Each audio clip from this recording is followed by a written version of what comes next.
On an afternoon in November 2007, a corporate jet waited in a hangar at Salt Lake International Airport.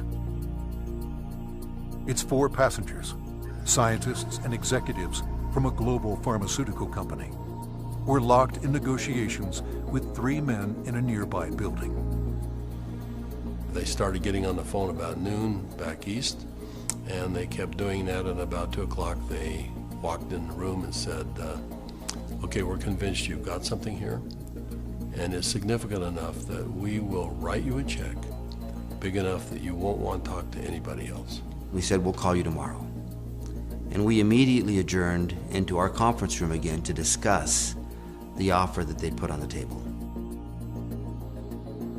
How these men came together and the decision they made that day is the story of Asea's Genesis.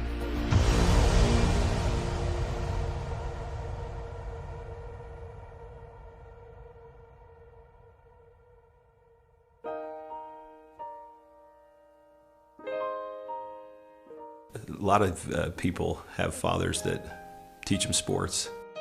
My father happened to be a great strategist, and from a very young age I recall having discussions with him about what he was doing. At the time he was running fairly large companies, and I can remember driving in the car with him and him talking to me about strategy, about what is strategy and how to think differently about a company.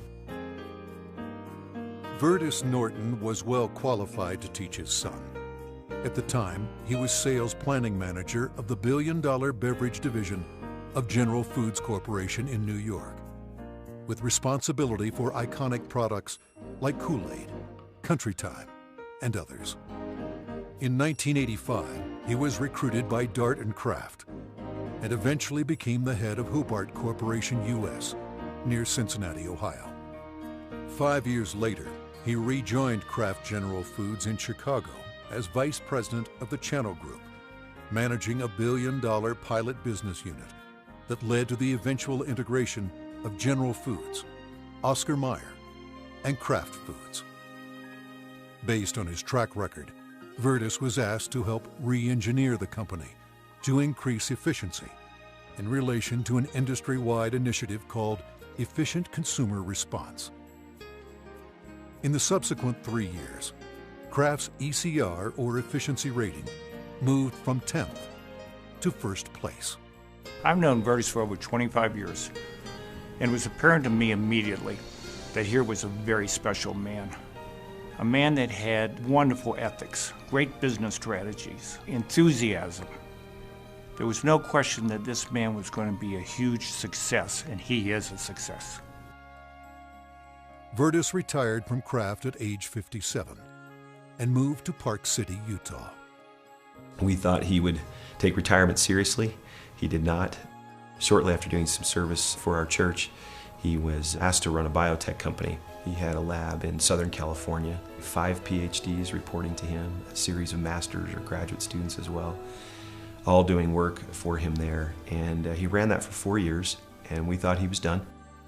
But Vertus Norton was not done. Through his son Tyler, Vertus was introduced to another biotech company and invited to become a member of their board. I recall coming to the house one afternoon only to find books strewn about his desk, chemistry and biology books, and I said, "Now what in the world are you doing now?" And he proceeded to tell me that he had been invited to sit on the board of this company that had an incredible technology. And I do recall him saying, "But they don't know exactly what they have." And that's an invitation to my dad. He's going to figure it out. He's a puzzler. I was intrigued until they told me it was made from salt water. And I told them, this doesn't sound right, and you're going to have to convince me it's real.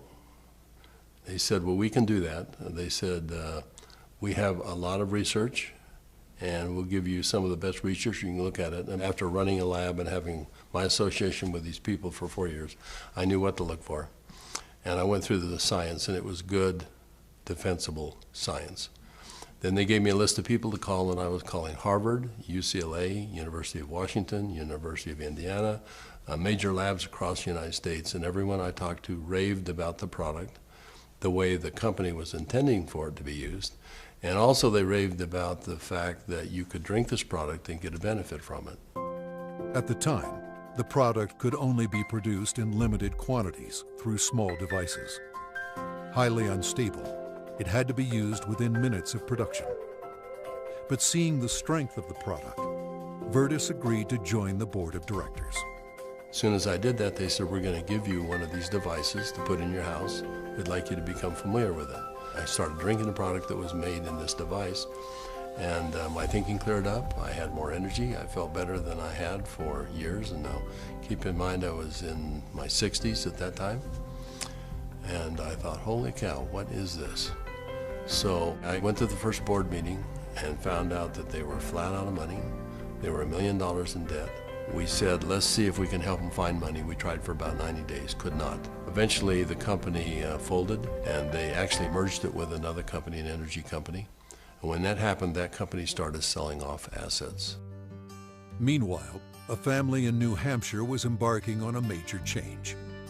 Jim Pack had been a highly successful consultant in the telecommunications industry.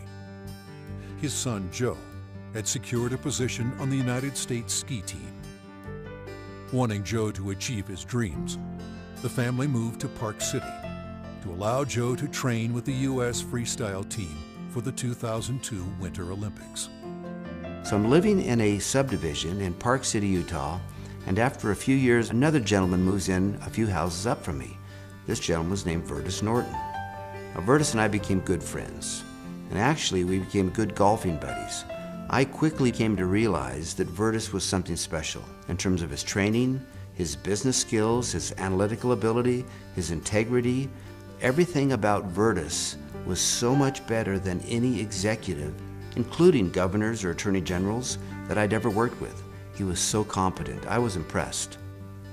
I made the decision on the golf course as we golfed, week after week. I said, I'm going to do something with this guy.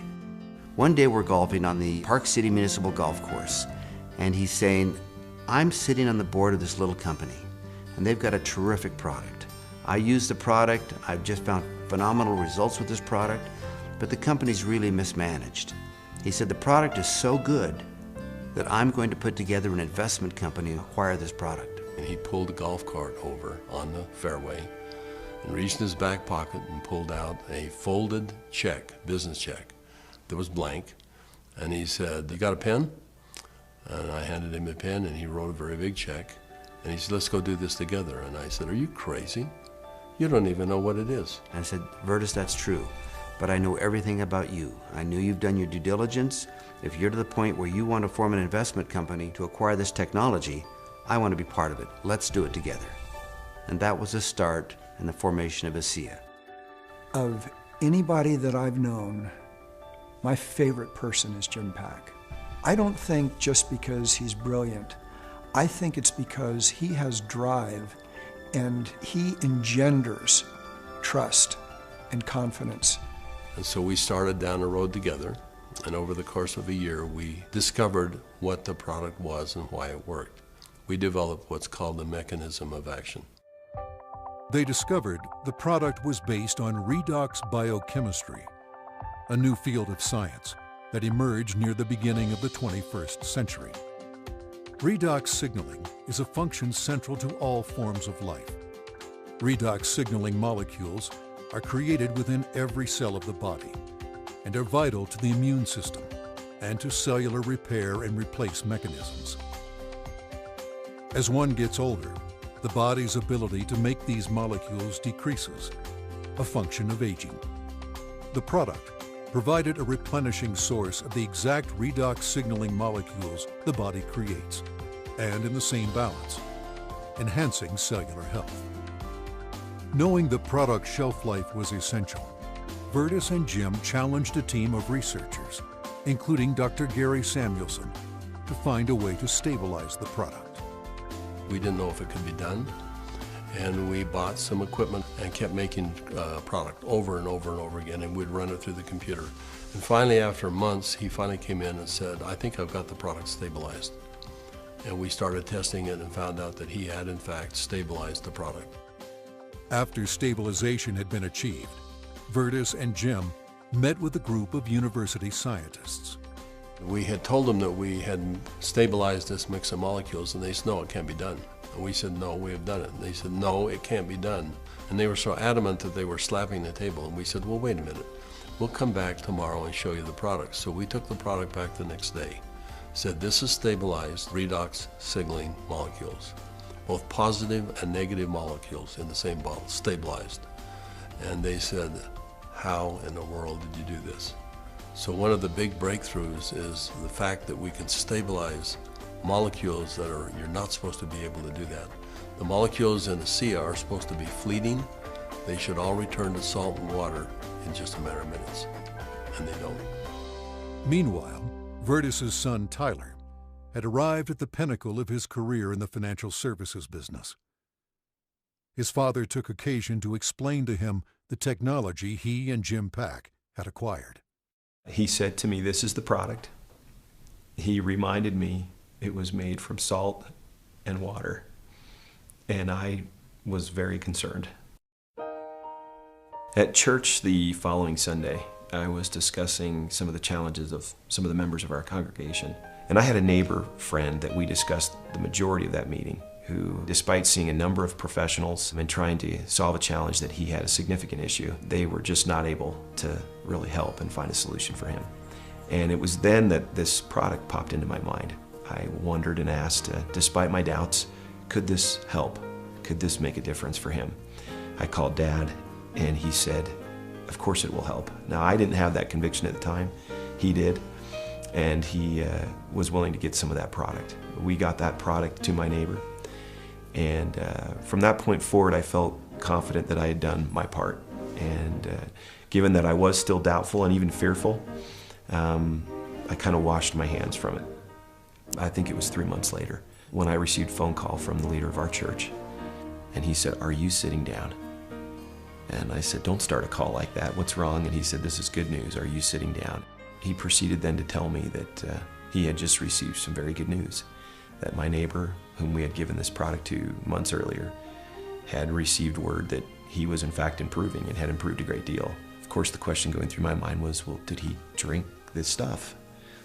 And that was what my church leader told me. He says, that's why I'm calling. He drank all of it, and he's confident that it's had a huge effect on his situation.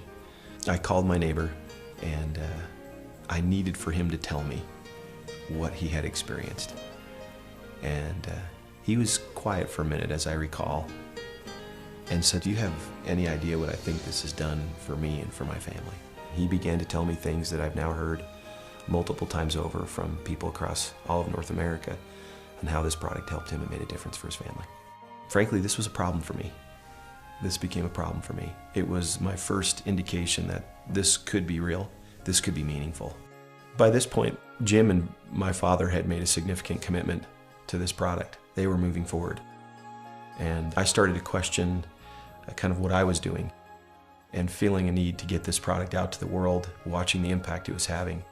And I ultimately resigned in May of 2010 from a significant job, the job I'd spent the better part of 17 years getting to. And it was born of this sense and feeling that this product needed to be given to the world. I've known Tyler Norton for now over 20 years. He is a person who demonstrates integrity in all aspects of his business. He is able to motivate people to do things that are even beyond what they think they can do. You know, this came full circle for me about a few months ago. I happened to be out walking, and I looked ahead and saw a family coming towards me on the street. And as they got closer, I realized it was my neighbor that had been benefited by ASEA. And I happened to be on the phone, and so we weren't able to talk. I kind of waved as we acknowledged each other, and he reached in his back pocket and pulled out a sport pouch of ASEA, and then kind of subtly bumped his heart. And we didn't say anything, but I understood completely. It brought home the whole purpose of what we're doing. Now that the product was stabilized, Vertus and Jim began studying distribution models, retail, direct sales, internet, and network marketing. But first, they had a question. We actually wondered if people would drink a product that didn't taste very good, even if there was a perceived health benefit. And we said, let's find out. So we decided to find 40 people and create kind of a focus group, and we started giving it to them. We did that for about 2 months, and we said, let's go out and find out where we are with these 40 people.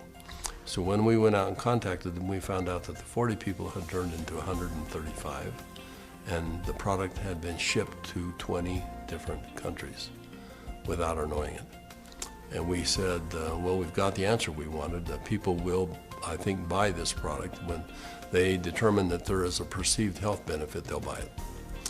But in the meantime, we had contacted a friend, someone that Jim Pack knew and we had played golf with. And he was running a very big pharmaceutical company in New Jersey, about $10, $11 billion. And he finally agreed to send a group of people out and spend some time with us and see what we had come up with. So 4 people flew out on a plane, and we met in the conference room we had on the west side of the city for the better part of a day. We spread out all of the research that we had out on a table. And these gentlemen asked all the right questions. They thoroughly went through all of the science that we had, and as they do that, they'd call back to their headquarters and ask questions. About 2 o'clock in the afternoon, they came to us, and they said, we think you've got something really special here. We're going to write you a check that is large enough that you don't want to talk to anyone else. But there's a catch. And I said, what's the catch? And they said, you've got to shut it down. And I said, shut what down? And they said, you've got 135 people on this product right now, shut it down. People have problems all the time and they deal with them as best they can. You're going to have to walk away. And that kind of took us back a little bit. In fact, I said, that seems a little harsh to me. And they said, you want to work with us, you walk away. We said, well, we'll let you know. So we ushered them out of the building and we huddled around the conference table. We came to realize that this had changed for us from a business play to something very important. This was a cause, this was a responsibility. We'd seen too many people helped by this product. We realized that the only option before us was network marketing. And in that conference room on that day, we made that decision to form a network marketing company. ASEA LLC opened its doors for business in July 2009 with just a handful of independent associates. Today, there are tens of thousands, and their ranks are growing exponentially every month. In 2012, the company announced its entry into Europe, the first of many international steps to come. Every company has a vision, but for Vertus and I, our vision is just a little bit different given our age. This is not about making $1 million. This is about changing 1 million lives. One of my fondest memories is of a Meet ASEA meeting that we held in Lexington, Kentucky. We had a huge group of people that came, very impressive group, and a lot of people coming up talking about what ASEA had done for them personally. But at the end of the meeting, they invited me to come up and gave me a small treasure chest. Wasn't very big, but as you open up the treasure chest, it's filled with letters of gratitude and thanks. It meant a great deal to me. So we came back to Salt Lake City, and I asked our people to go out and find a treasure chest, which we have done, and we have it in the office, and we continue to add letters to it. I have the privilege of going around the country and talking to people about this product. And it's not uncommon at the end of a meeting to have a group of people line up and want to tell me, and really thank me, but more thank my dad and Jim for what they've done. And as they tell their stories and I get a chance to look into their eyes and sense their sincerity and the realness of what this has done for them, more than once I've had to step out of the room and find a corner in a hotel somewhere where I could compose myself and get myself in order after hearing how sincere and thankful they are for this product. You know, we started off looking at this as a business opportunity, and as we progressed, it became more of a sense of purpose, but it's much more than that. We're creating a culture here. We're creating a family. I believe that the heart and soul of this company is represented in our associates. Our associates becoming is as important to us as them making an income. I don't believe you build checks. I believe you build people. And perhaps one of the greatest blessings of my time here at ASEA is embodied in these marvelous, enriching relationships with wonderful people. People that are desirous to improve their lives, share something meaningful with others, make a difference in the world, and become more.